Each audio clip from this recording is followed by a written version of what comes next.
Good morning, colleagues. The 9,796th meeting of the Security Council is called to order. The provisional agenda for the meeting is maintenance of peace and security in Ukraine. The agenda is adopted. In accordance with Rule 37 of the Council's Provisional Rules of Procedure, I invite the representatives of the Democratic People's Republic of Korea, Estonia, Poland and Ukraine to participate in the meeting. It is so decided. In accordance with Rule 39 of the Council's Provisional Rules of Procedure, I invite Mr. Miroslav Jancha, Assistant Secretary General for Europe, Central Asia and Americas, Departments of Political and Peacebuilding Affairs and Peace Operations, to participate in this meeting. It is so decided. In accordance with Rule 39 of the Council's Provisional Rules of Procedure, I also invite His Excellency Mr. Stavros Lambrinidis, Head of the Delegation of the European Union to the United Nations, to participate in this meeting. It is so decided. The Security Council will now begin its consideration of item 2 of the agenda. I give the floor to Mr. Miroslav Jancha. Madam President, only last week, Undersecretary General Di Carlo, on behalf of the Secretary General, recounted the horrific toll of the 1,000 days of Russia's full-scale invasion have brought to the people of Ukraine. The invasion that was launched in gross violation of the UN Charter and international law. Yet, in recent days, we have seen alarming signs of further escalation in this already explosive war. The latest developments follow the disturbing reports of troops from the Democratic People's Republic of Korea being deployed to the conflict zone. On 21st November, the Ukrainian city of Dnipro was hit by a ballistic intermediate-range Russian missile. The location hit was reportedly an industrial area southwest of Dnipro city. According to the Ukrainian authorities, the missile was equipped with 6 warheads, each with 6 submunitions, and took only 15 minutes to arrive from the launch site in the Astrakhan region of the Russian Federation, some 1,000 kilometers away from Dnipro city. Hours after the strike, the president of the Russian Federation confirmed that Russia had tested a new conventional intermediate range missile called Oreshnik. He said that the strike was launched in response to the use of Western-supplied long-range missiles by the armed forces of Ukraine against the territory of the Russian Federation. He further stated that Russia would continue testing the new missile in combat. Yesterday, Russian authorities signaled the likelihood of further such strikes following additional reported Ukrainian strikes on Russian military targets using the above-mentioned long-range missiles. The United Nations does not have additional details on these incidents, including on the type of weapons used. However, the use of ballistic missiles and related threats are a very dangerous escalatory development. Under international humanitarian law, parties are required to, and I quote, take all feasible precautions in the choice of means and methods of attack with a view to avoiding and, in any event, to minimizing incidental loss of civilian life, injury to civilians, and damage to civilian objects, end of quote. We condemn all attacks on civilian targets and critical infrastructure, irrespective of the weapon system used. We urge all parties to take immediate steps to de-escalate and to refrain from any action or rhetoric that could further intensify this war, bring more suffering to the civilian population, and gravely endanger regional and international peace and security. Madam President, amidst these concerning reports, systematic Russian aerial strikes have continued to wreak havoc across Ukraine. Just yesterday, Russia reportedly launched 188 drones against 17 regions of Ukraine. This was reportedly the record number of drones deployed in a single attack. Since February 2022, at least 12,162 civilians have been killed and 26,919 injured in Ukraine, according to the Office of the High Commissioner for Human Rights.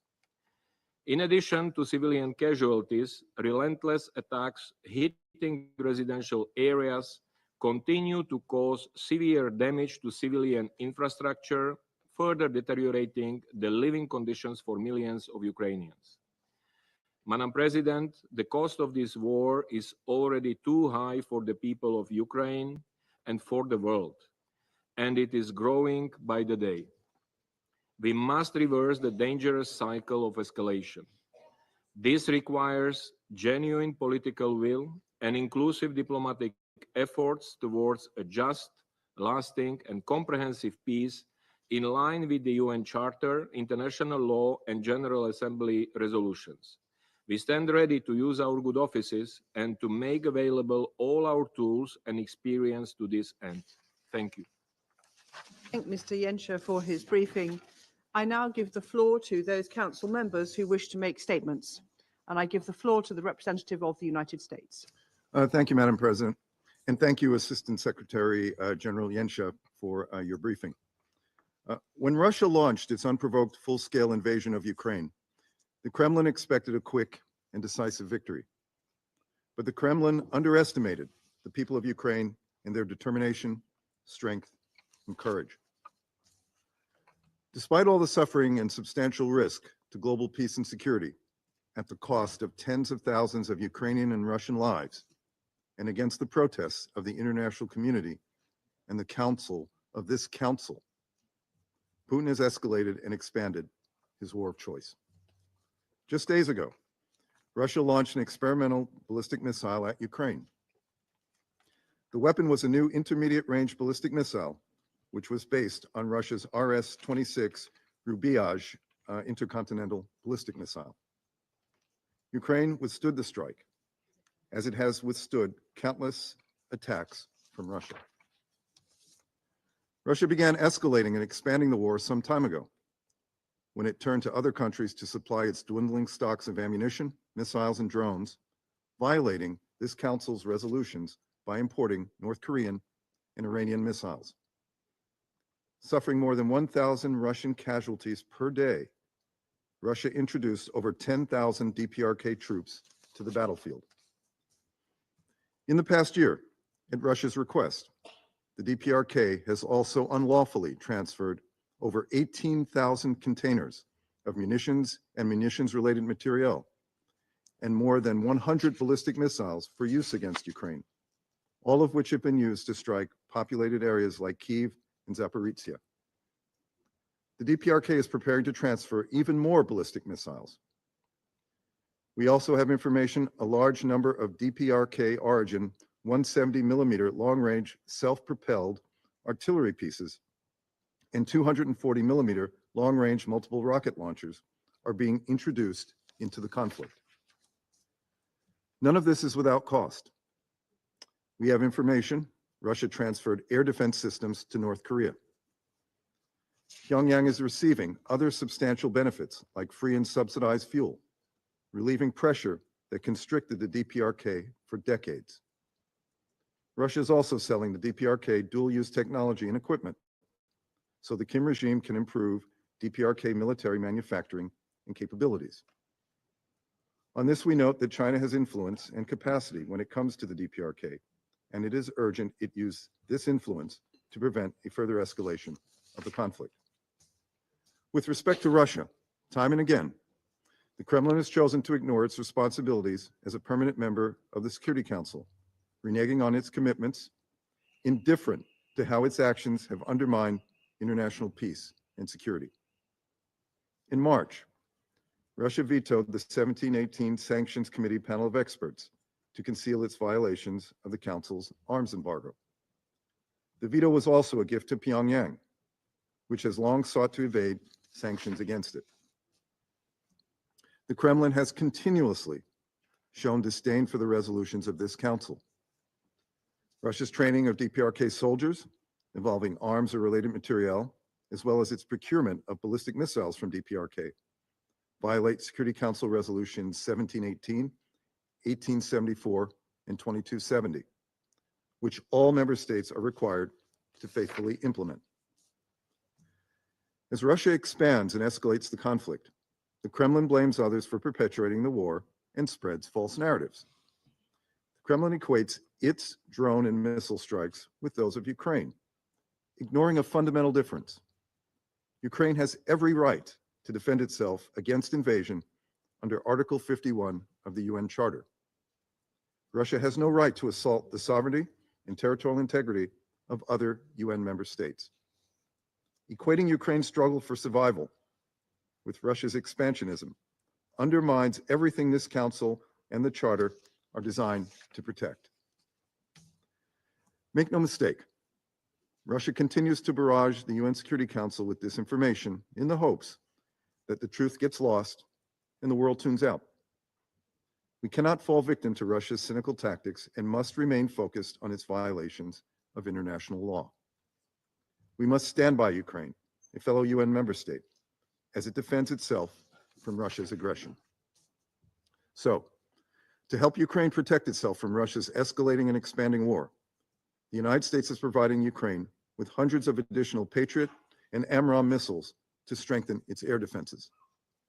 The United States will continue to surge security assistance to Ukraine to strengthen its capabilities, including air defense, and put Ukraine in the best possible position on the battlefield.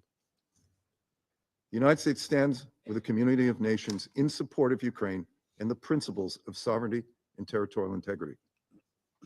Our future is at stake.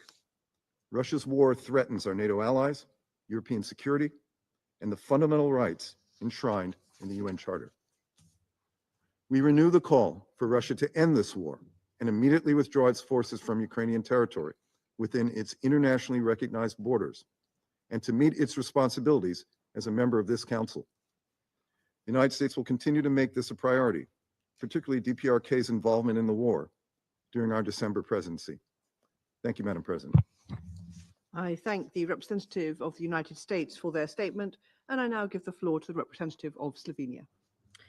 Thank you very much, Madam President. I'd like to begin by thanking ASG Incha for his briefing. Madam President, we find ourselves at a peculiar moment in time when the integrity of European and global security hangs by a thread. The war on Ukraine has been dangerously escalating in the past couple of months. Some of the latest chapters feel like they come from a work of fiction. Unfortunately, they do not. I'm referring particularly to the reports of the DPRK's troops deployment to Europe. Such a development is unprecedented and is impacting regional security in multiple parts of the globe. At the same time, this deployment infringes upon multiple Security Council resolutions and needs to be addressed further. What is more, heating up irresponsible nuclear rhetoric, including the field testing of a nuclear-capable ballistic missile, is a cause for concern. It is a chilling reminder of something that for many decades, the international community worked very hard to avoid.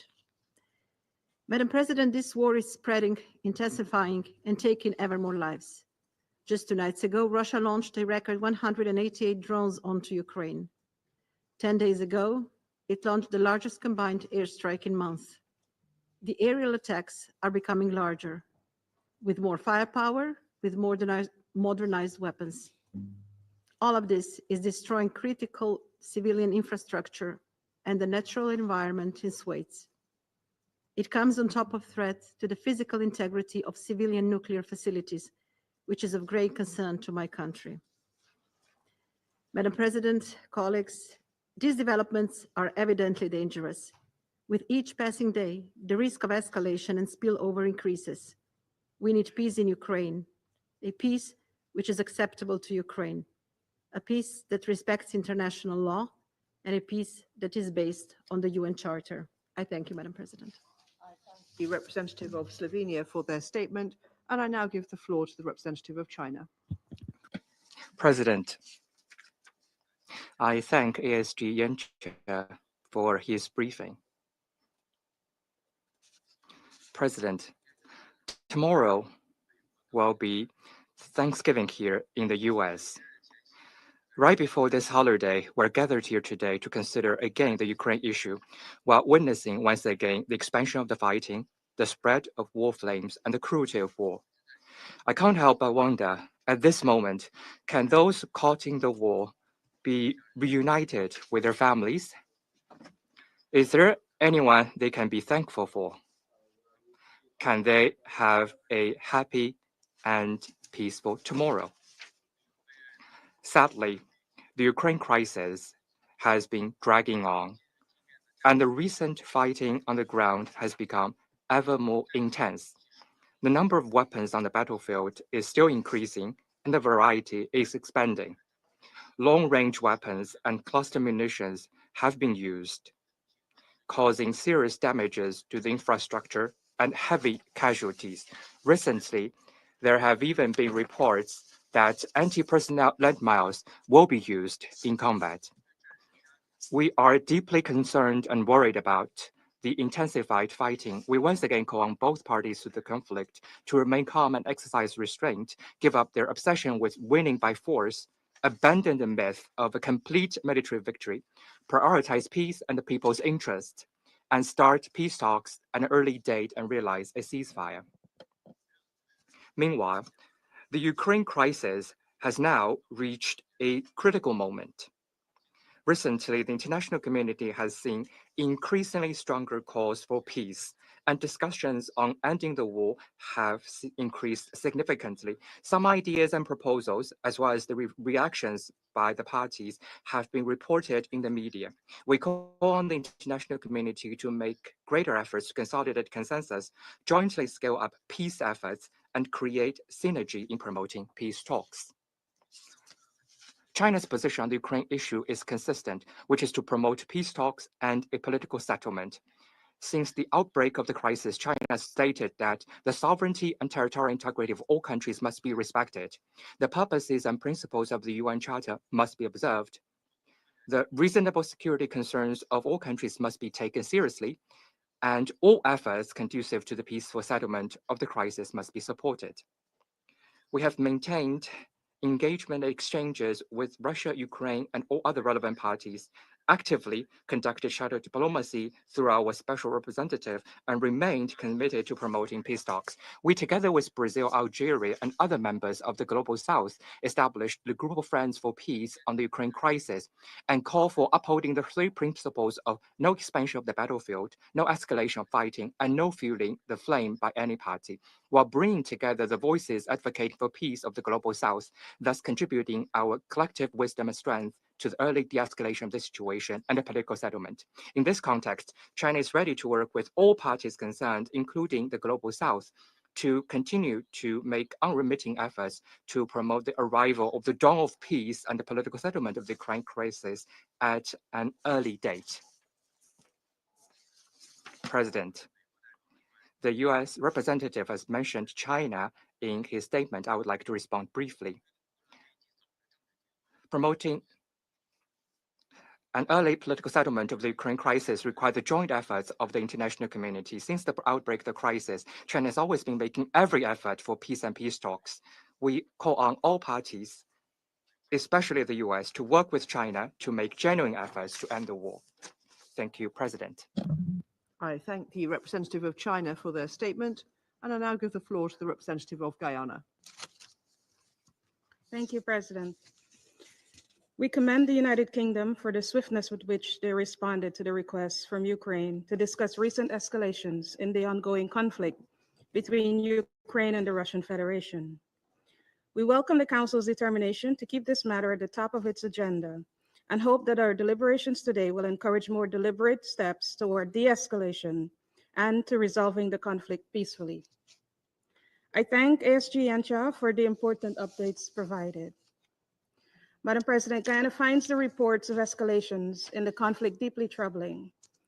We are among the majority of UN member states that continue to call for an immediate end to the unrelenting violence and violations of international law seen in this conflict. It is innocent civilians who continue to bear the brunt of this conflict. Just yesterday, at your initiative, Madam President, the Council met to discuss the protection of civilians in armed conflict and the need for more concrete efforts to protect humanitarian workers. We heard from every member of the UN Security Council about the need to prevent and respond to such attacks. We believe it is self-evident that the first step in this regard is to work together to end the hostilities, not only in Ukraine, but in other parts of the world as well. In this respect, Guyana wishes to reiterate its call for a peaceful resolution to the ongoing conflict. As we consider the options that would take us to such an end state, we demand that the parties comply with their obligations under international law and prioritize the protection of civilians and civilian objects, taking all necessary precautions to protect them from harm. Every life matters. UNICEF has reported that an average of at least 16 children are killed or injured in Ukraine every week. The total number of civilian casualties currently stands at over 30,000, which includes civilians killed or injured since February 2022, the vast majority from bombings in urban areas. Thousands more continue to endure relentless hostilities, prolonged displacement, and severe shortages of essential resources, including safe water, electricity, and other necessities. The situation gets worse each time there is an escalation in the conflict. It is for this reason that Guyana continues to call for a serious political and diplomatic process to pave the path to peace. We commend the efforts of those who have committed to finding pathways to peacefully end the war and stress the need for this to be a collective endeavor. We insist on this Council living up to the responsibility entrusted to it and take action to protect civilians and change a dangerous trajectory that this conflict is taking. We also remain firm in our view that respect for the provisions of the UN Charter and international law must be upheld, and therefore call on the Russian Federation to withdraw its military forces from the internationally recognized territory of Ukraine.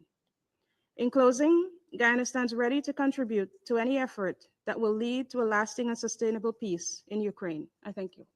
I thank the representative of Guyana for their statement, and I now give the floor to the representative of Malta.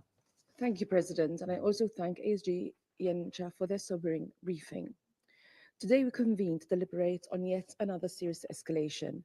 Just yesterday, the Russian Federation launched over 100 drones and missiles aimed at more than 10 Ukrainian regions, including the cities of Kiev, Odessa, Kharkiv, and Zaporizhia. While it seems that most of these attacks were intercepted, they still led to a considerable number of injuries and physical damage. Such actions are coupled with the worrying deployment of a new ballistic missile, which was launched at Ukraine last week, further causing significant damage. This is yet another escalatory tactic with the potential of unleashing more havoc on the people of Ukraine. It is deeply troubling that Ukraine might potentially be used for the testing of new weapons by the Russian Federation. Neither can we forget about the systematic targeting of Ukrainian civilian infrastructure, in particular energy infrastructure. This month alone, the Russian Federation launched another massive missile and drone attack on Ukraine's energy infrastructure, with the sole intent of damaging Ukraine's energy capacity just before the upcoming winter months. Malta condemns all attacks on civilian targets and critical infrastructure.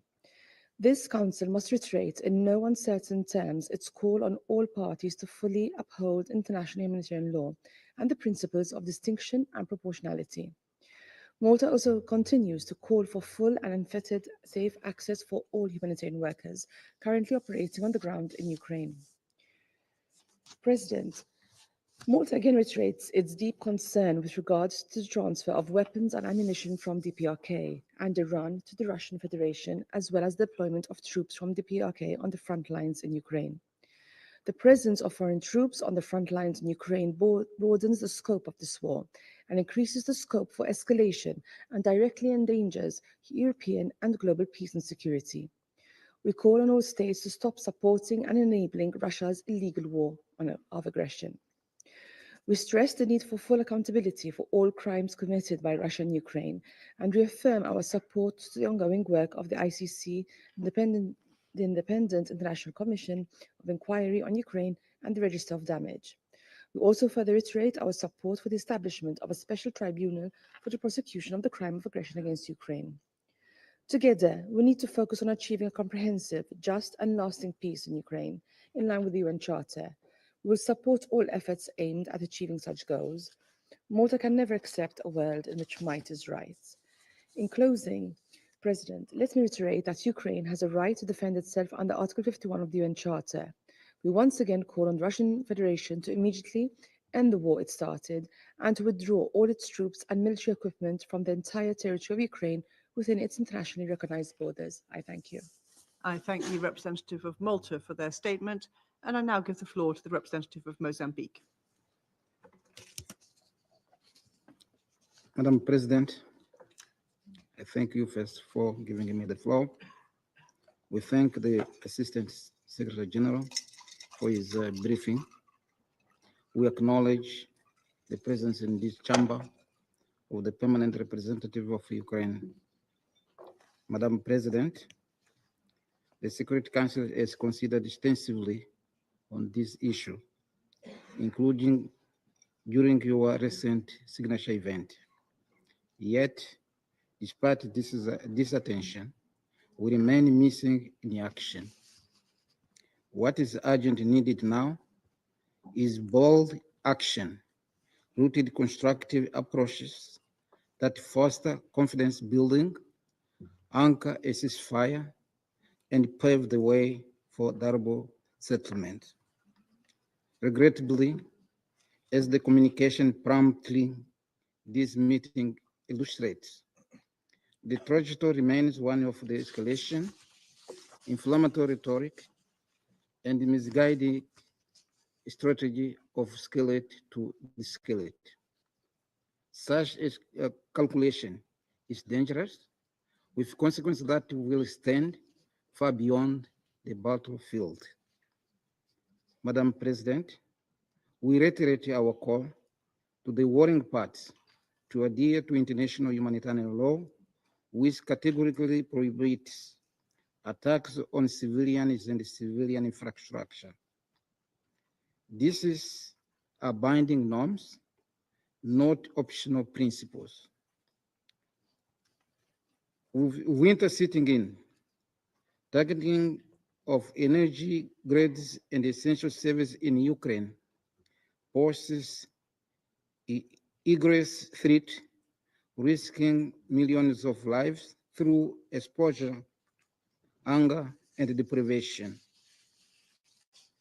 Madam President, the clear and present risk of nuclear escalation further underscore the urgency of action. The fallout of such catastrophic event, literal and figurative, will transcend borders, making survival itself a futile endeavor. As the Secretary General has repeatedly warned, there is no military solution to this war. Diplomacy must prevail. In this precarious moment, the old wisdom becomes self-evident. You cannot shake hands with a clenched fist. A return to the negotiation table is not just advisable, it is an imperative. We therefore call on all parties to halt escalation, reject the logic of mutual destruction, and commit to the measures that build trust, reduce hostilities, and protect civilians. History will judge us not by strength of our weapons, but our courage to choose peace over war. Let us act before it is too late. I thank you, Madam President. I thank the representative of Mozambique for their statement, and I now give the floor to the representative of the Russian Federation. Спасибо, госпожа председатель. Thank you, Madam President. The Kiev regime calling for this meeting, supported by its Western backers, proves that the Ukrainian president, whose term has expired, not only has not yet stopped tilting at North Korean windmills, so to speak, but has been giving the efforts particular importance in its strategy to provoke NATO countries to up the ante in the conflict with Russia. We think commenting on the new absurd accusations based as before on conjecture and phobias are to be pointless. Everything has been said at the previous meeting on this ridiculous subject on the 30th of October. Therefore, we'd like to focus today on the real aims of the Kiev authorities' propaganda and smear campaign. We've talked about this repeatedly, and all of our forecasts have come true. The bankrupt Zelensky regime needs at any cost to drag NATO countries into a direct conflict with Russia on the battlefield. With any other scenario, it would be facing an irreversible and humiliating defeat that, as demonstrated in the failed Kursk escapade of the Ukrainian head honcho and the clear collapse of the front in Donbass that has been pointed out by all military experts. Even Western news agencies have recognized that just last week alone, Russian troops liberated 235 square kilometers of territory. That is a record for 2024. The most powerful regions are collapsing that were set up by Kiev in 2014. In the ranks of the Ukrainian military, there's clear panic. The forced mobilized soldiers are fleeing en masse from their positions, and lying to his people is something that the actor Zelensky, who has usurped authority in violation of his constitution, is finding increasingly difficult. The citizens of Ukraine are fleeing his rule abroad if they're able to do so, or they're holding up at home so they can't be caught by military patrols who are throwing them into bloody battles, irrespective of their age or health. There's another catastrophic trend for the Kiev authorities, the mass return to former Ukrainian territories that are now under the control of Russia, of those people who lived there up until 2022, but decided now, or at the time succumbing to propaganda, to evacuate to the West. Just a few days ago, the Ukrainian authorities said that such returnees are now 150,000 people, and 50,000 of them have come back to Mariupol, which has been rebuilt. Basically, the population of that city has now returned, and this is very indicative. This is shocking information for Zelensky and his clique. But something that's even more shocking is the reasons why people are moving to Russia. This, inter alia, includes the poor treatment from Ukrainian-speaking compatriots, discrimination based on language and faith, the authorities not keeping their promises for socio and economic support, and widespread corruption and a lack of desire to engage in this inhumane regime. In other words, the Ukrainians are rejecting all the glamour of democracy that the sponsors of the Kiev regime are proclaiming so much in their statements. What kind of authority can tolerate this? And let's think about cooperation with the new American administration. The likelihood of who's coming to power is something which Zelensky tried very hard to ignore. He even violated diplomatic niceties. And even if we're to lay to one side the prediction that Donald Trump will cut assistance to Ukraine, which for the Ukrainian army would essentially be a death sentence, it's becoming clearer that he and his team will, in any case, conduct an audit of the assistance provided to Kiev. And this prospect for the main Kiev corrupt boss and its subordinates is the most frightening scenario, because over some 3 years now, they have plundered so much that the Western experts' hair is standing on its end. In the UK press last week, there was a publication about theft by Ukrainian civil servants directly linked to the office of the Ukrainian president, involved in so-called restoration of the Ukrainian energy infrastructure. The reports talk about a number of mega corrupt officials who are claiming that Russian strikes on these facilities means that war writes everything off.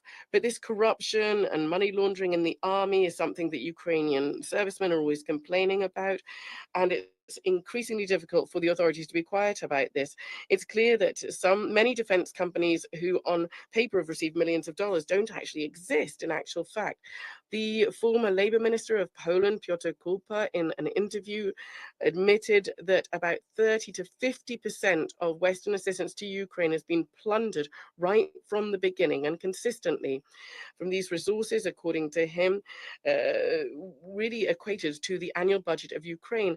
And quite clearly, this is just the tip of the iceberg. Can you imagine what scale of theft that we're talking about, sanctioned and backed from the very top? It is not surprising that the Ukrainian authorities are not taking any steps to conduct any audit whatsoever. And the only way of doing this is to provoke an escalation whereby all of these other things seem to be trifling in comparison. And the outgoing American administration is actively egging it on in doing this. And it's trying as much as it can to make a mess, both in Russia and with the new team in the White House. There's nothing surprising here. It takes two to tango, so to speak, in international corruption. And therefore, the Biden team most likely really doesn't want to engage in financial checks. Therefore, that is the reason for all this fear-mongering regarding North Korean troops, just like it was previously with Iranian missiles. It's interesting what the West is going to come up with next. Maybe there's going to be Martians or little green aliens. It doesn't really matter. The main thing is to make an accusation. Distinguished colleagues, it's possible that these maneuvers of the Ukrainian corruptioneers and their Western conspirators might have gone unnoticed if, trying to destroy their tracks, they had not challenged peace throughout the whole world and had not, irrespective of what country you live in, placed the world on the brink of a global nuclear conflict. This is precisely what happened after the Biden administration and right after many of its European satellites authorized the Ukrainian army to use long-range missiles far inside Russia, and Zelensky has engaged in this. We saw this because we've had 2 rounds of such strikes. On the 19th of November, 6 ATACMS missile attacks that were made in the US were used, and on the 21st of November, there was a combined missile attack with a Storm Shadow made in the UK and the HIMARS in the US. They struck military targets in Bryansk and Kursk. They did not achieve their targets thanks to our anti-missile defense. However, as we've repeatedly underscored, the West, from that moment, provoked a regional conflict in Ukraine that has now taken on a global nature. In response to the use of American and UK long-range weapons on the 21st of November, the Russian armed forces conducted a combined strike on a military-industrial complex in Ukraine. For the first time, a new IRBM Russian missile system was used with non-nuclear hypersonic equipment. The effectiveness of such weaponry that has no analogy is something that that Western specialists assisting Ukraine can tell you about. However, the Zelensky regime did not take on board our warning and decided once again to test our resolve. Yesterday, on the 25th of November, the Russian Defense Ministry said that over the past 3 days, the Ukrainian army struck using Western missiles Kursk region and used 12 ATACMS missiles, and most of them exploded. However, there was not any major casualties. What else can we say? Well, let's just wait and see. Every wave of escalation from the West is going to be decisively responded to. I will be frank. We believe that it is our right to use our weapons against military facilities of those countries who allow the use of weapons against our facilities. So we're talking about the hypersonic weaponry today. There is the American anti-missile defense system in Europe. They cannot capture these. And we've warned you about this, but you've made your choice. We have said repeatedly that we are prepared to engage in negotiations. We have put forward specific proposals, and most recently in June this year. However, the Kiev head honcho and the West, time after time, have favored escalation. So is that your deliberate decision? Well, then it is completely shocking. Distinguished colleagues, in our opinion, this deliberate escalation from the US and its allies is something that we should be discussing today in the Security Council, because the global conflict that they are likely to provoke with today's weaponry is not going to spare anyone. The representative of the Kiev regime, of course, is not going to say anything about this, because all Ukrainian diplomacy wants to do right now is save the skin of Zelensky and its clique. And even if that means plunging the whole world into war, we would urge each and every one of you to think about this and not to make the mistake, and to choose your priorities very carefully. Thank you very much indeed. I thank the representative of the Russian Federation for their statement, and I now give the floor to the representative of Switzerland. Madame la Présidente, je remercie le Madam President, I thank Assistant Secretary General Miroslav Yanka for his briefing. We condemn the recent Russian attacks on various regions in Ukraine.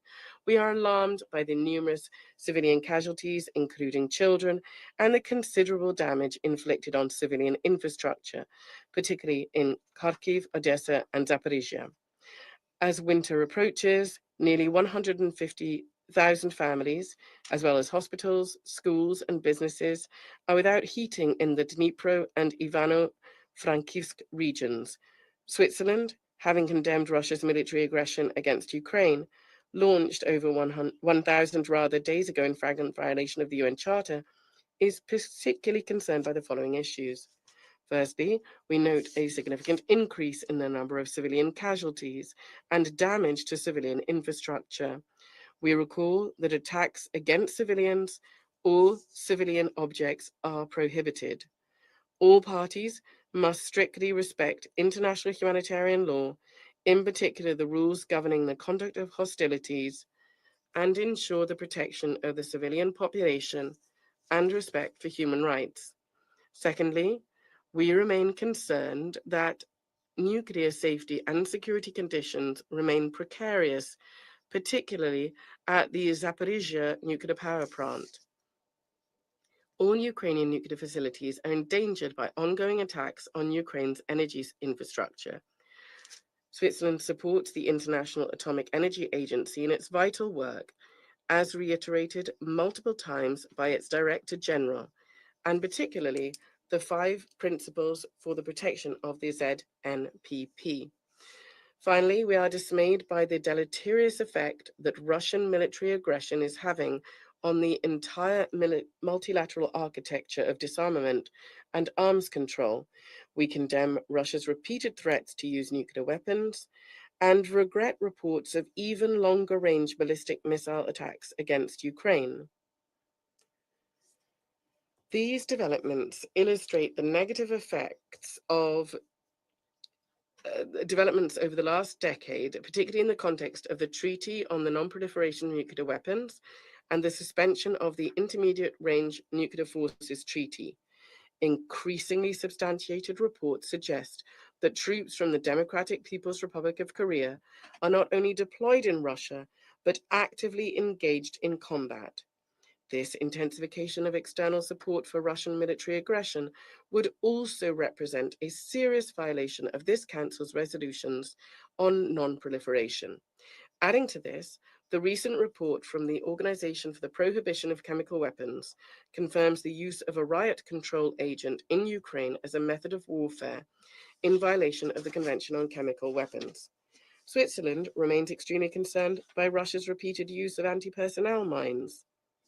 It also expresses its deep concern at the recent announcement of the transfer of anti-personnel mines to Ukraine. This unprecedented development in the history of the Ottawa Convention risks having repercussions that go beyond this context. We call on all states to respect their obligations under international law, including those under the Ottawa Convention. Madam President, Switzerland calls on all states to respect their legal obligations and once again urges Russia to immediately cease all hostilities and withdraw its troops from the entirety of Ukrainian territory. As a member of the Security Council, Switzerland believes that this body has a responsibility and a duty to respond to the widely shared call for a just and lasting peace in Ukraine. We reaffirm our commitment to supporting peace efforts based on international law and the UN Charter, in particular, the principles of territorial integrity and sovereignty. Switzerland continues to support the Secretary General in the search for a peaceful solution and remains ready to contribute to all measures aimed at promoting peace in accordance with the UN Charter. I thank you. I thank the representative of Switzerland for their statement, and I now give the floor to the representative of Japan. Thank you, Madam President. And I thank the United Kingdom for convening this meeting and thank ASG Yencha for his informative briefing. Madam President, it has not been long since the Council members at the meeting on 18th November once again clearly condemned Russia's aggression. Japan, represented by State Minister Fujii, emphasized our commitment to the UN Charter and our solidarity with Ukraine. However, Russia ignored the repeated calls of the international community and once again carried out a large-scale missile attack on Ukraine, which caused the casualties of innocent civilians. We must not look away from this new worsening situation. Russia is continuously attacking Ukraine using weapons supplied by DPRK, violating the relevant Security Council resolutions. North Korea's troops have been deployed to Russia, and they are now engaged in combat against Ukraine. This constitutes a clear violation of international law, including the UN Charter. We condemn in the strongest terms this unlawful, unjustified, and unacceptable military cooperation between Russia and DPRK, which only further accelerates the tension in the region and beyond. We also reiterate our deep concern about military cooperation between Iran and Russia. Moreover, the Security Council should not overlook Russia's revision of its nuclear policy last week. Russia has repeatedly made remarks and taken actions indicating the use of nuclear weapons as its aggression. Japan, as the only country that has ever suffered atomic bombings during war, will never tolerate Russia's nuclear threats, let alone its use of nuclear weapons. Madam President, the members of the Security Council should not seek peace in a way that ignores Russia's sovereignty, nor should they demand equal de-escalation from both sides, which is only reward the aggressor. Nor should we confuse the defender with the aggressor. There must be a just and lasting peace consistent with the UN Charter. This goal has been repeatedly affirmed by an overwhelming majority of the UN General Assembly, leaving no room for doubt. We would like to repeat what is worth repeating. Ukraine is not waging a war of choice. Ukraine was forced to fight and is defending itself. It is Russia that launched an unprovoked war of aggression.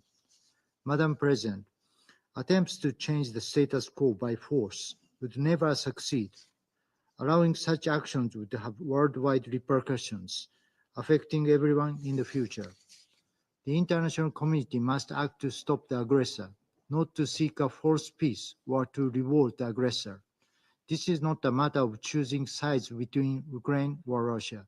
It is a question of either upholding or disregarding the UN Charter. Japan once again strongly demands that Russia withdraw from Ukraine immediately and unconditionally. Japan continues to stand with Ukraine. I thank you. I thank the representative of Japan for their statement, and I now give the floor to the representative of Algeria. Thank you, Madam President. I thank ASG Miroslav Janča for his briefing. Madam President, the recent developments that occurred in both Ukraine and Russia are deeply concerning. The use in this conflict of new types of destructive weapons, such as intermediate and long-range missiles, is a dangerous escalation. An escalation that could only worsen the yet tense situation that has already caused the death of so many innocent victims in Ukraine and Russia. We reiterate our call upon the parties to exert restraint and urgently reverse this escalatory rhetoric and to avoid the worst scenario. Algeria has warned many times, and it does again today, against the logic of confrontation and polarization that prevails in this conflict. Escalation could lead us to uncontrollable and unpredictable situations that no one wants to happen.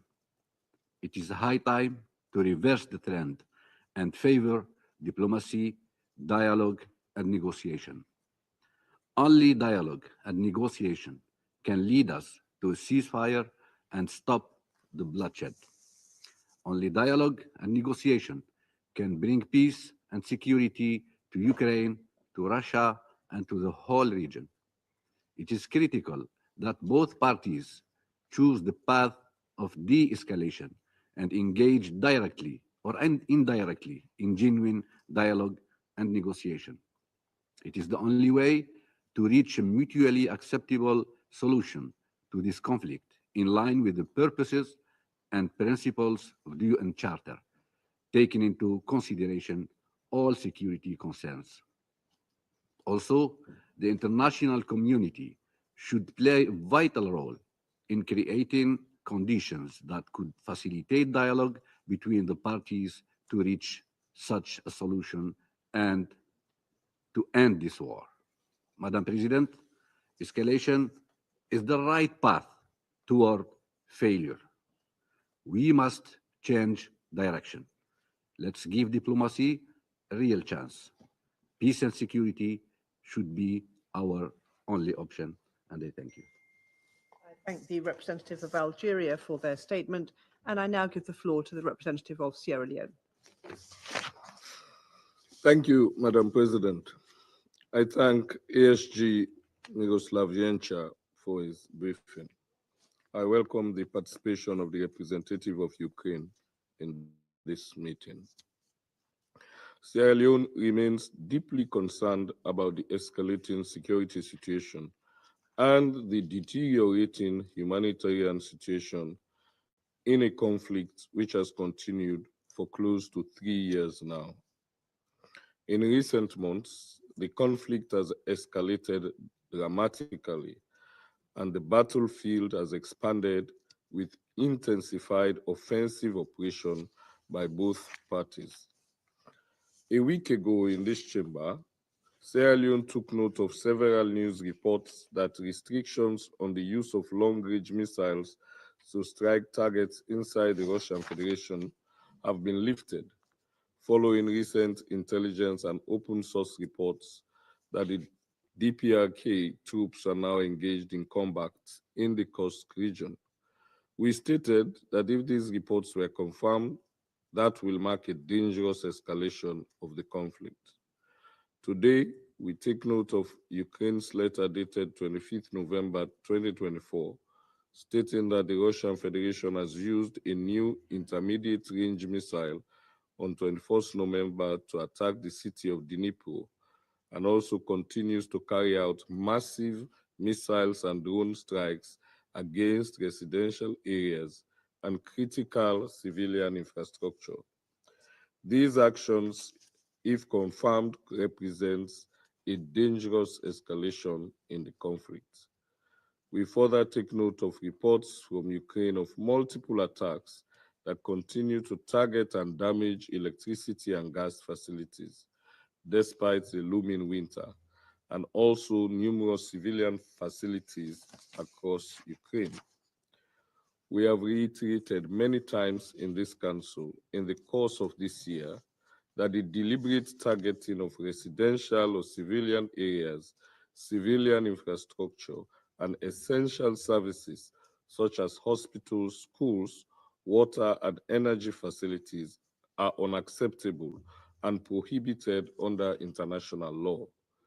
It poses a significant threat to the safety and well-being of the most vulnerable and protected populations, violating the basic tenets of humanity and the principles of international humanitarian law. Sierra Leone also deems as unacceptable attacks on civilians, vital civilian infrastructure, and protected objects. We call on all involved parties to take all necessary measures to avoid further civilian casualties and damage to civilian infrastructure.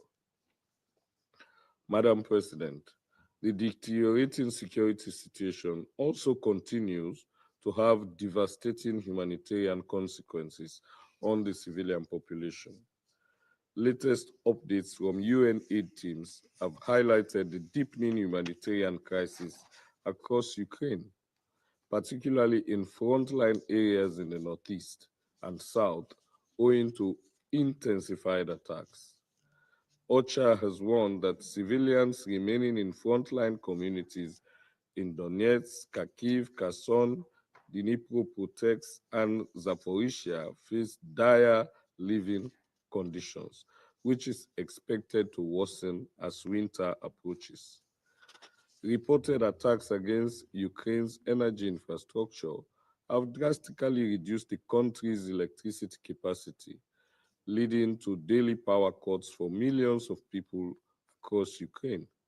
These outages, often lasting many hours, limit access to water, mobile networks and internet, and public transportation, and disrupt children's ability to learn and even attend school remotely. As Ukraine approaches its third winter since the start of the conflict in February 2022, Sierra Leone is deeply concerned that repeated attacks on energy infrastructure are expected to exacerbate the challenges civilians will face, with likely disruption to essential services such as water, gas, and heating.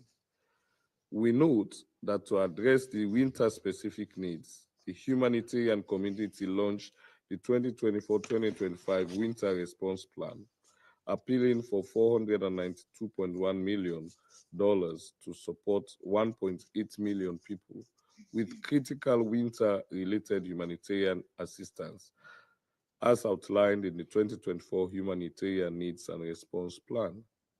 This plan intends to support timely preparedness and response. Sierra Leone calls on the international community to support this plan.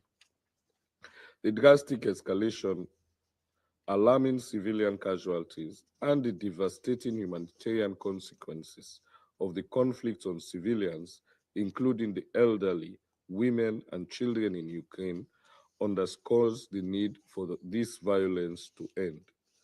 All parties to the conflict must prioritize the protection of civilians and refrain from further escalation and pursuit of the option of winning the war on the battlefield at all costs. Dialogue and diplomacy should be the primary tools employed to pave the way for a peaceful resolution of the conflict. Let me close, Madam President, by urging all parties to prioritize the protection of civilians and critical infrastructure, including energy infrastructure, to ensure essential services for the well-being and stability of civilians. Let me also repeat what we stated last week in this chamber. Peace is achieved not among friends, but between conflicting parties. In this regard, genuine peace requires overcoming hostility, bridging divides, and fostering dialogue where mistrust and animosity have taken root. It involves compromise, reconciliation, and the willingness of both parties in the Ukraine conflict to prioritize coexistence and the greater good over their grievances or individual interests. Thus, peace is most meaningful and transformative when it is forged between those who were once adversaries, as in the case in the current conflict.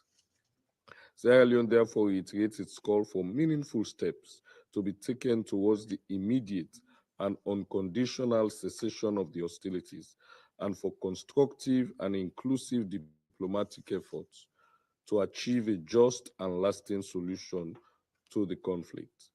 In taking this important step, we reiterate our call for the full respect for the sovereignty, unity, and territorial integrity of Ukraine within its internationally recognized borders, as well as the Russian Federation. The legitimate concerns of all parties are to be taken into account in order to find a political and diplomatic solution as envisaged in Article 33 of the UN Charter. The international community, including this Council, must remain steadfast in its commitment to supporting the pursuit of a just and sustainable peace. I thank you. I thank the representative of Sierra Leone for their statement, and I now give the floor to the representative of France. Madam President, I would like to thank Mr. Yensha for his briefing. A few days ago, Russia said it had struck the Ukrainian region of Dnipro by using for the first time an intermediate-range ballistic missile, the so-called Orechnik. This caused damage in civilian areas, and Russia accompanied it with threats against states supporting Ukraine in its right to legitimate defense. In this way, Russia has chosen escalation in its war of aggression that it itself provoked against Ukraine. None of the alleged excuses by Russia to try to justify this aggression should hide this reality. Russia attacked Ukraine, violating the UN Charter. Russia is choosing to extend this war while they could end it without any kind of harm for its own security, by stopping their military operations and withdrawing troops from Ukrainian territory. As the ICJ has said since March 2022, Russia is choosing to ride roughshod over international humanitarian law to try to break the Ukrainian people's resistance. Russia has for months been carrying out systematic strikes against residential areas and Ukrainian energy infrastructure. Russia is also choosing to jeopardize the international non-proliferation architecture by acquiring drones, ammunition, ballistic missiles from Iran, and, in violation of the Security Council's resolutions, which Russia nevertheless supported, from North Korea as well.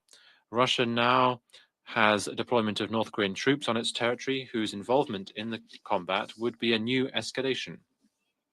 There is one aggressor in this conflict, Russia, who are not hesitating to violate whole swathes of international law and to escalate the situation to pursue its war of conquest. And there is one country that has been attacked, Ukraine, which has a right under the UN Charter to defend its independence and territorial integrity. France stands alongside the people of Ukraine by providing military support which allows them effectively to implement their right to self-defense. Let us remember that this right includes the possibility to strike military sites in Russia when they are used to carry out this war of aggression against Ukraine. Ukraine must be able to defend itself and, when it wishes, to begin negotiations to find a viable peace. Russia should not count on our support wavering. Leaving this war of aggression to achieve its goal would mean accepting international disorder and the law of the jungle, where force prevails over what is right. We will remain in favor of a fair, lasting peace pursuant to the resolutions of the General Assembly. Thank you. Of France for their statement, and I now give the floor to the Republic of Korea. Thank you, Madam President. I also extend my gratitude to A.S. Yuchenko for his briefing. Colleagues, last week we discussed the aftermath of Russia's brutal invasion of Ukraine, which has been ongoing for 1,000 days. Regrettably, today we gather once again in this chamber to address a grave development in this unprovoked war. Last week, I highlighted that Russia is undermining the international order and the global non-proliferation regime. However, recent developments over the past week are even more alarming. On November 19th, Russia announced the revision of its nuclear doctrine. This new nuclear doctrine allows for a nuclear response to aggression from a non-nuclear weapon state if supported by a nuclear weapon state, lowering the threshold for nuclear engagement. In addition, Russia launched an intermediate-range ballistic missile, IRBM, and this attack marks the first time that such systems have been used in combat. It is worrisome that Russia is dangerously blurring the lines between conventional and nuclear warfare by taking these escalatory actions. Madam President, the war in Ukraine is becoming further complicated with the DPRK's full involvement. Initially, North Korea supported Russia's invasion of Ukraine and was one of the only 5 member states that voted against the General Assembly resolution on March 2, 2022, entitled Aggression Against Ukraine, which deplored the aggression and demanded a full withdrawal of Russian forces. Starting about August last year, the DPRK has shipped about 20,000 containers to Russia. To date, it is estimated that Pyongyang has provided approximately 9.4 million artillery shells. Furthermore, North Korea has recently transferred not only munitions, but also artillery launch systems. My government estimates that around 150 units of 170 millimeter howitzers and 240 millimeter multiple rocket launchers have been delivered to Russia. About 11,000 North Korean soldiers have been dispatched to Russia, and some of them are now actively engaged in combat operations in the Kursk Oblast.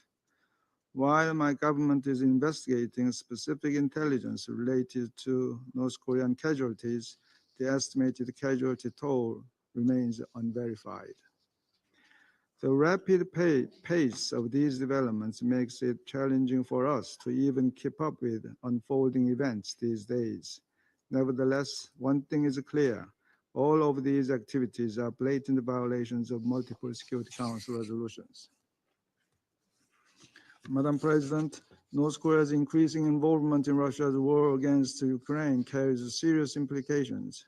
First, with North Korean troops and weapons on the battlefield, the conflict between Russia and Ukraine is being internationalized and evolving into a broader confrontation.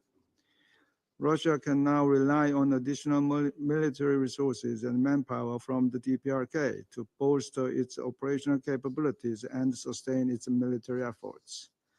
In fact, we are even facing the potential for an additional deployment of North Korean troops, as more personnel may be needed to supplement and maintain existing troop levels. Second, North Korea's full participation in the war provides Pyongyang with greater access to Russian resources and military technology. In return for sending its troops, my government assesses that the DPRK has received from Russia not only economic benefits, but also anti-aircraft missiles and equipment to reinforce its weak air defense systems. The DPRK may acquire advanced military technology, material, and equipment to advance its illegal nuclear program. With Russia's direct backing, an emboldened North Korea will likely intensify pursuit of its illegal nuclear ambitions and provocative actions, thus further destabilizing the Korean Peninsula and beyond. Third, we are currently witnessing an ominous collusion. A permanent member of the UN Security Council, with its top-tier military technology and lowered nuclear threshold, is collaborating with an impoverished and isolated regime, well known for brutally oppressing its own people. The leader of the regime is sending soldiers into distant battlefields to be used for Russia's reckless tactics, while siphoning off their salaries from Russia into the regime and funding illegal WMD development. Such a collusion, if unchecked, could profoundly shake the foundation of the international order based on the UN Charter. The international community should stand united in condemning such collusion and calling for an immediate halt to the illegal cooperation. Madam President, to conclude, the Republic of Korea once again urges Russia and North Korea to cease their military cooperation and immediately withdraw their troops. We also take this opportunity to reaffirm our steadfast position to support Ukraine's defending its people and territory in accordance with the UN Charter and international law. For our part, we will respond resolutely to any threat to our national security in cooperation with the international community, and will take corresponding measures depending on ensuing developments related to Russia DPRK military cooperation. I thank you, Madam President. I thank the representative of the Republic of Korea for their statement, and I now give the floor to the representative of Ecuador. Gracias, Presidenta. Thank you, Madam President. I'd like to thank Mr. Yensha for his detailed briefing. More than 1,000 days after the beginning of the invasion of Ukraine, we are facing a scenario that has taken on a new tragic dimension. The constant escalation of violence and the use of increasingly devastating weapons is threatening to take us to a point of no return, bringing about a climate of uncertainty and fear that can be felt across the globe. Just 9 days ago, USG DiCarlo reminded this council about the devastating consequences of the war. More than 12,000 civilians have lost their lives, including more than 600 children. Entire cities have been reduced to rubble. Civilian infrastructure, including more than 1,300 schools and 580 medical facilities, have been systematically destroyed. Ukraine has become one of the most heavily mined countries in the world, with almost 25% of its territory contaminated by mines. The threat of a devastating winter, exacerbated by the destruction of critical infrastructure and the continued attacks on Ukraine's energy network, is putting at risk millions of people who depend on humanitarian aid to survive. In addition, the increasing danger of a nuclear incident in areas such as Zaporizhzhia underscores how serious the situation is. Madam President, colleagues, for as long as the war continues, humanitarian needs will persist. The winter brings with it new challenges. The international community must redouble its efforts to guarantee a sustained and coordinated humanitarian response, prioritizing those who are in communities on the front lines and in neighboring areas. This includes strengthening the provision of essential services such as mental health, as well as legal and psychosocial support for victims, particularly children and women who have suffered irreparable trauma. Until peace is achieved, the parties must strictly fulfill the norms of international law, including international humanitarian law. This includes an obligation to protect civilians and to rigorously abide by the fundamental principles of distinction, proportionality, and precaution. Madam President, we cannot underestimate the risks of a greater escalation of the conflict and its implications for international security. The parties must act responsibly and with restraint, avoiding any action that would bring us to the brink of a nuclear of a broader confrontation. That is why the mobilization of thousands of soldiers from the DPRK to the conflict zone is particularly concerning, as well as their potential participation in the hostilities. Equally, the use of weapons that could exacerbate the situation further must be avoided. The time has come to stop the violence and destruction. Russian and Ukrainian citizens deserve to live in peace. The world cannot allow a larger scale conflict. The international community must redouble efforts to bring about the propitious conditions for a return to dialogue and for an immediate ceasefire. As I said a week ago, since February 2022, this council has held about 100 formal open meetings which have allowed us to express our positions. The time has come for us to look at all tools and available modalities to avoid this forum becoming a sounding board where words are just repeated without there being specific actions taken to bring about peace. During this debate, a common thread has emerged from the statements. First, the need to abide by the principles enshrined in international law and the United Nations Charter. And secondly, the imperative need to bring about a de-escalation given the risks posed by this conflict. Ecuador fully agrees with these calls, and we reiterate our support for the sovereignty, territorial integrity, and political independence of Ukraine, and we stand ready to support any initiative that would move us closer towards a negotiated solution leading towards fair and sustainable peace based on international law and the principles of the UN Charter. Thank you. I thank the representative of Ecuador for their statement. I shall now make a statement in my capacity as the representative of the United Kingdom. I'd like to start by thanking ASD Yencha for his briefing today. Colleagues, last week we marked 1,000 days since Russia launched its illegal, full-scale invasion of Ukraine.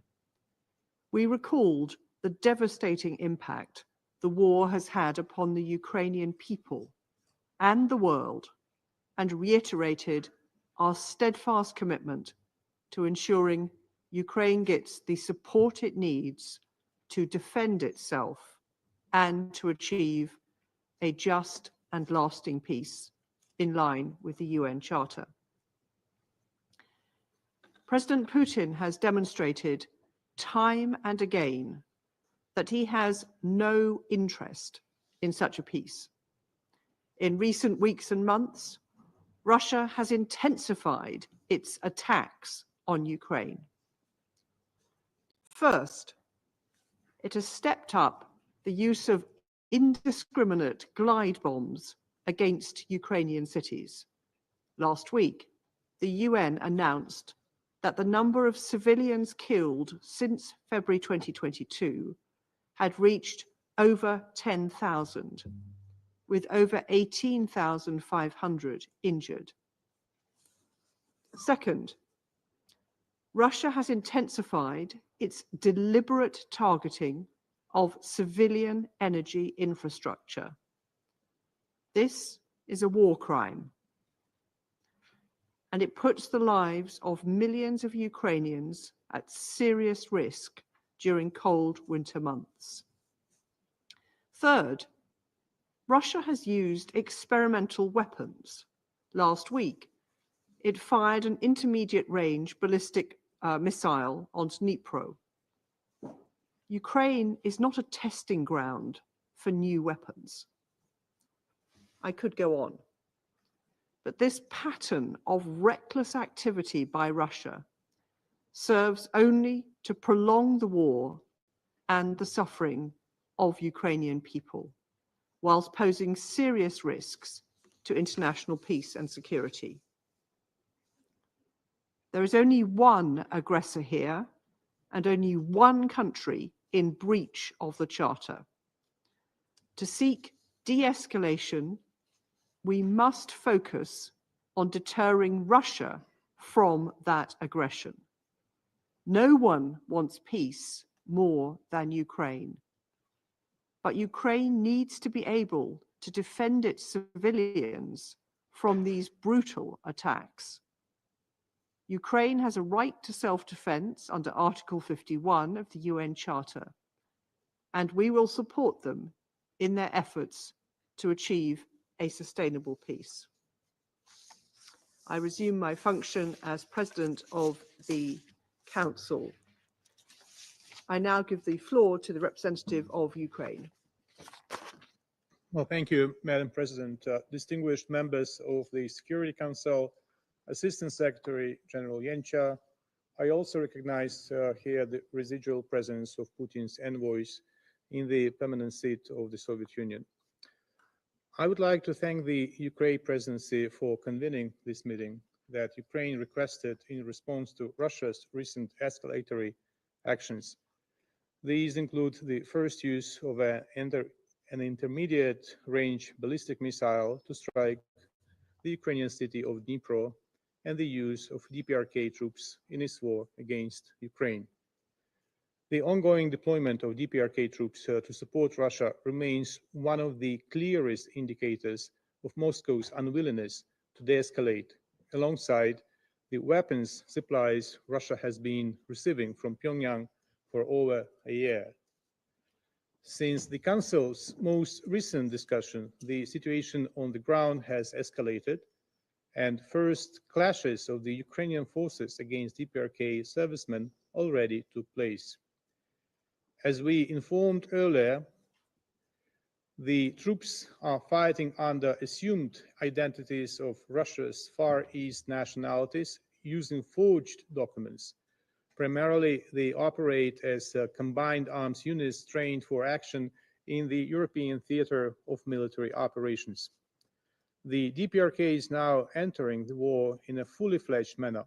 According to available information, its current military contingent of 11,000 troops could quickly be increased to 100,000.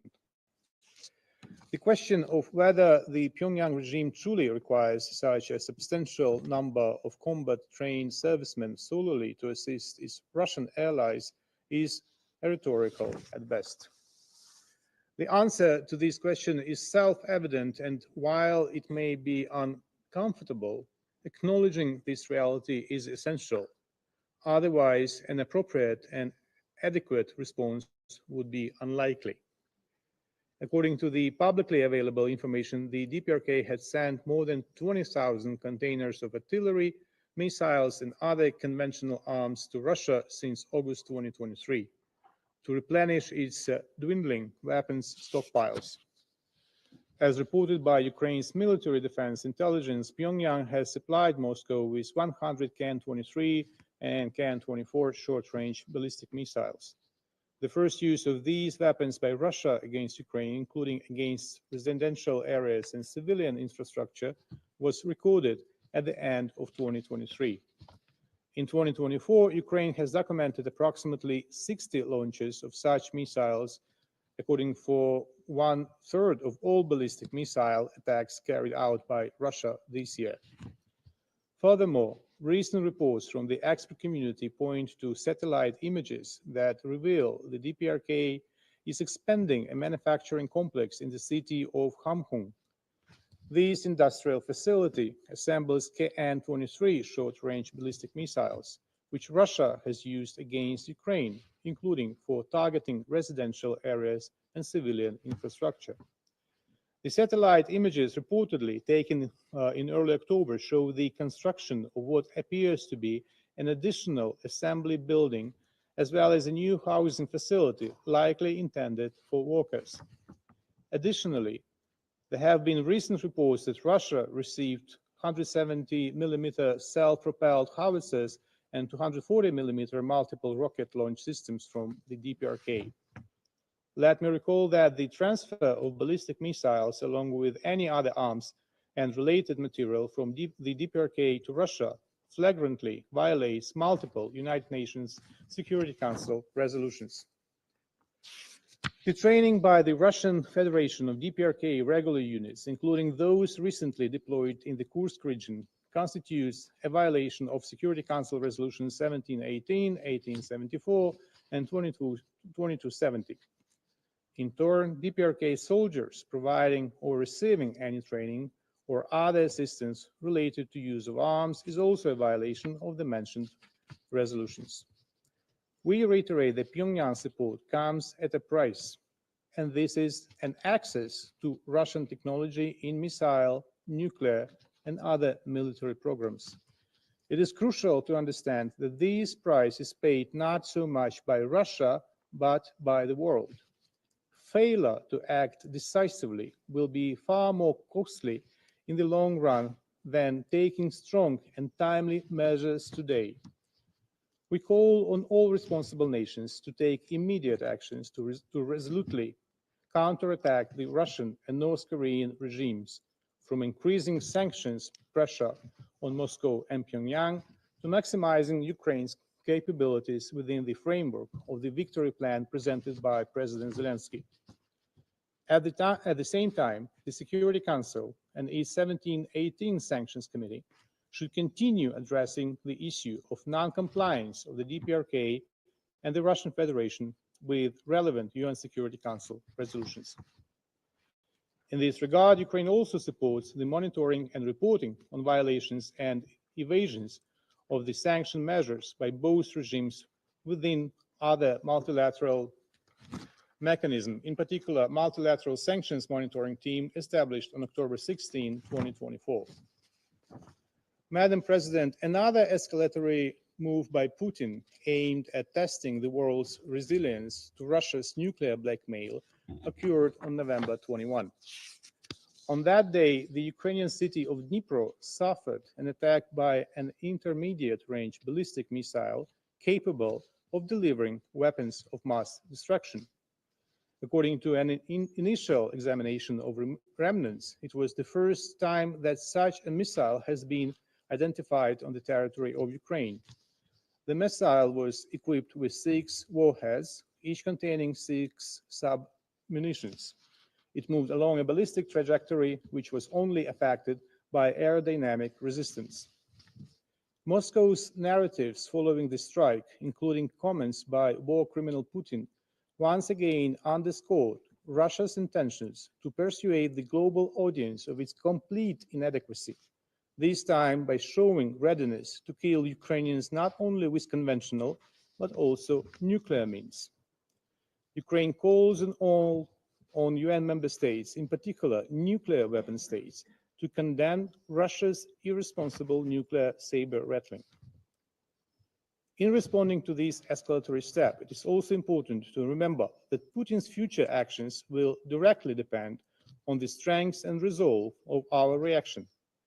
In effect, this modus operandi has always been simple and straightforward. If his blackmail succeeds and his opponent shows weakness or willingness to appease, a new and more severe escalation of violence and violations will inevitably follow. On the contrary, if adequate measures to deter Russia and reduce its aggressive potential are taken, Putin will stop. Therefore, the response to the Kremlin's current nuclear blackmail and threats must include tougher sanctions and increased military assistance to the party defending itself, its people, and the principles of the UN Charter. In this context, we do not accept concerns about strengthening Ukraine's capacities to strike military targets on Russian territory as alleged escalation. Such labeling either demonstrates a complete misunderstanding of conflict's nature and current developments on the ground, or serves as manipulation in the aggressor's interests. It was from Russian territory that the full-scale invasion began in February 2022. It is on Russian territory that new military units were being formed to occupy and destroy Ukrainian cities and kill Ukrainian people. It is on Russian territory that the production of deadly weapons is accelerating. Weapons that will be used not only against Ukraine, despite the illusions of those hoping to buy a few years of peace at the expense of Ukraine's existence. Finally, it is from Russian territory that missiles, drones, and guided aerial bombs are launched daily, killing Ukrainians and destroying our critical infrastructure. This includes drones from Iran and missiles from the DPRK, enabling these rogue states to test their weaponry. More than 11,500 missiles were launched against Ukraine since February 2022. More than 33,000 guided aerial bombs were deployed. Over the past 4 days alone, 495 UAVs were launched by Russia, along with Iskander ballistic missiles and Kh-5969 guided air-to-surface missiles. Among the targets that Russian forces attempt to strike are the transmission substations of our nuclear power plants. Following the Russian attack on November 17, the IAEA Director General stated that several electrical substations on which the NPPs depend had suffered further damage. In addition, the main power lines from 4 of the substations were disconnected. This poses a real and immediate threat to nuclear safety and security, not only for Ukraine, but for the entire continent. Strikes on Russian territory help reducing such war-related threats. Unlike Russia, Ukraine does not target residential areas, hospitals, or civilian infrastructure. Our goal is not to intimidate the Russian civilian population, but to weaken the ability of the Kremlin regime to threaten Ukraine and the world. Russian military command posts, airfields, artillery arsenals, missile deployment sites were among the most recent targets hit by the Ukrainian forces. Every target struck means a Ukrainian life saved, somebody's home or power station preserved. Ukraine will continue to exercise its inherent right to self-defense under Article 51 of the UN Charter. This right, I remind you, does not impose geographical limitations on defending against an armed attack. At the same time, Article 51 does not allow an aggressor to hide its violations under the guise of the right to self-defense, as self-defense applies in cases where an armed attack occurs or is imminent. In February 2022, as we all remember, the qualification of imminent was only applied to Russia's plans to invade Ukraine. The plans that Russia denied in this very chamber a week before the invasion at the level of its deputy foreign minister. Russia must understand that its every attempt to expand the war will have consequences. This serves to sober the aggressor state, disrupts its plans, and enforce it toward peace. A comprehensive, just, and lasting peace based on the UN Charter, not on deceitful appeasement reminiscent of Munich 1938. The former could be achieved through two things: helping Ukraine and increasing pressure on Russia, and if the latter prevails, the price for all of us would be far too high. One speaker today has said that he cannot help but wonder, can those caught in the war be reunited with their families? Is there anyone they can be thankful for? Can they have a happy and peaceful tomorrow? End of quote. The answer is yes. There are 141 countries in the General Assembly they can be thankful for. The countries who voted for the condemnation of the Russian aggression in March 2022. The answer is yes. There are 141 countries they can be thankful for who call a spade, who voted in February 2023 for the resolution on the principles of the UN Charter underlying just, comprehensive, and lasting peace in Ukraine, including Ukraine's territorial integrity within its internationally recognized borders. Yes, they can be thankful to dozens of countries that help Ukraine with air defense systems, with means to destroy military bases in Russia, where hundreds of missiles are launched to kill Ukrainian children, women, and men. And I want to conclude with my profound gratitude to all those countries that have been supporting Ukraine through almost 3 years of this bloody war. Thank you. I thank the representative of Ukraine for their statement. I now give the floor to the representative of Poland.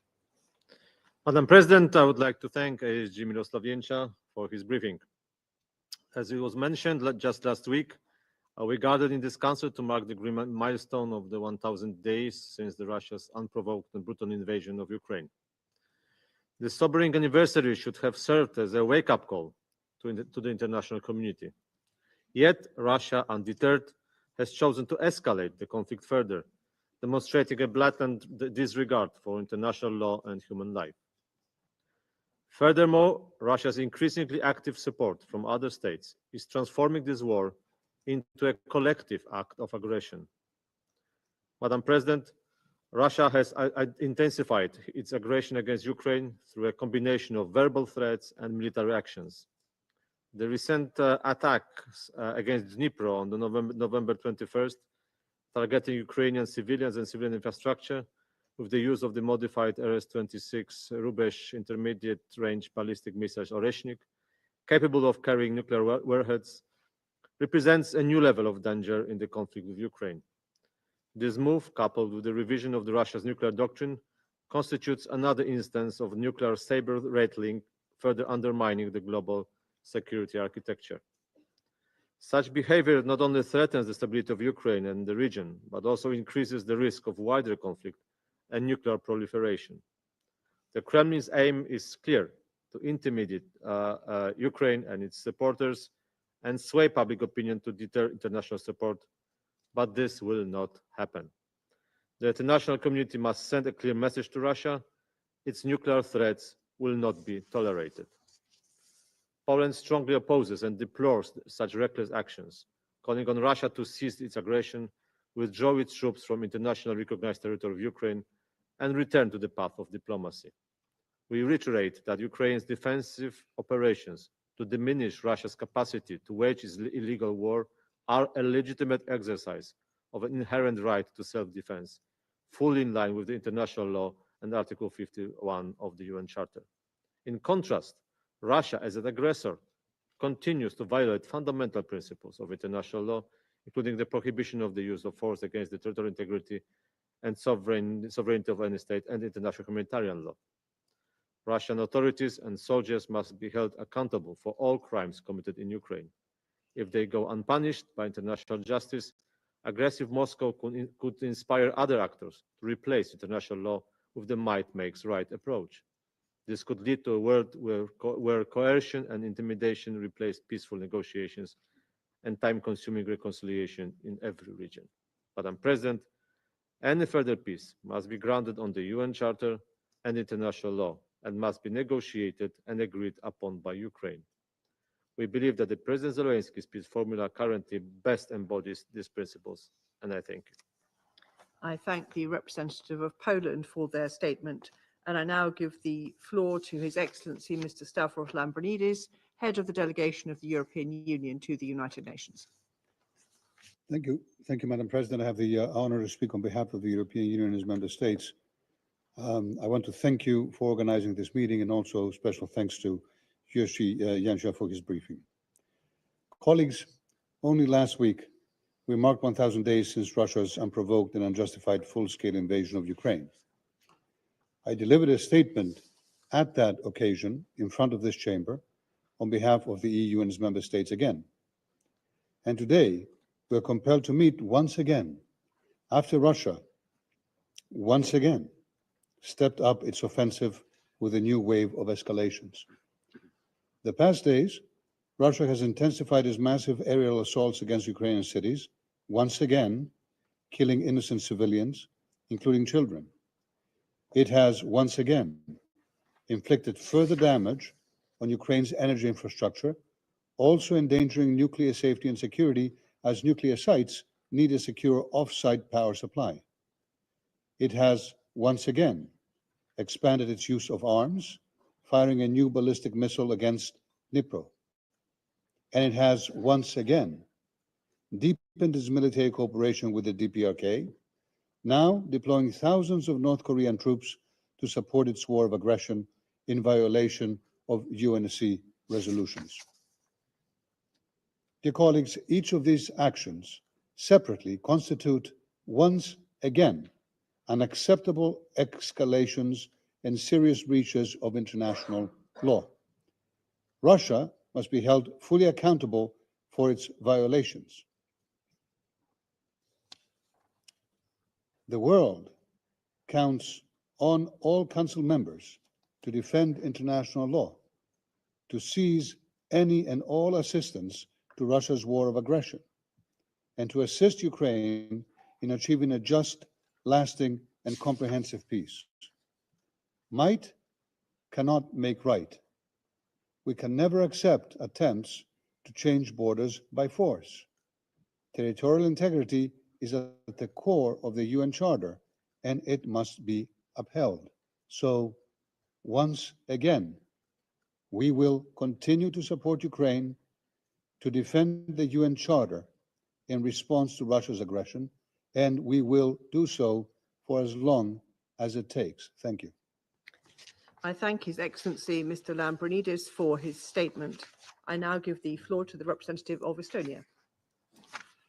Thank you. Thank you very much, President. I have the honor to speak on behalf of the three Baltic states, Latvia, Lithuania, and my own country, Estonia.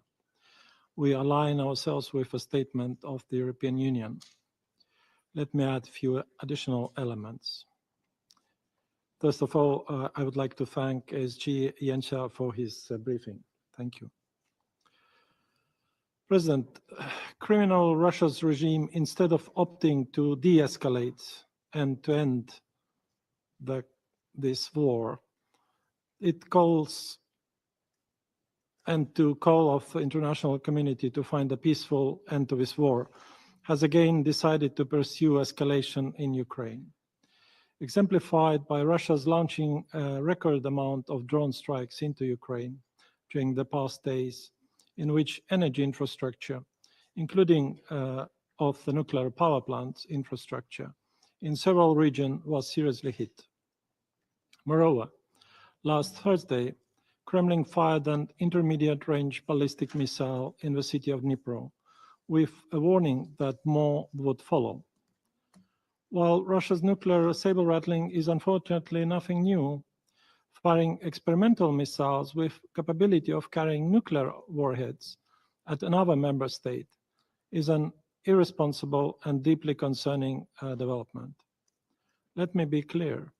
Such desperate attempts of intimidation are not going to work. President, the deepening involvement of Iran, the DPRK, and Belarus in Russia's aggression against Ukraine must stop immediately. DPRK's continued large-scale supply of artillery shells and ballistic missiles to Russia, and the involvement of the DPRK's troops fighting on Russia's side in Ukraine are a major escalation with global consequences.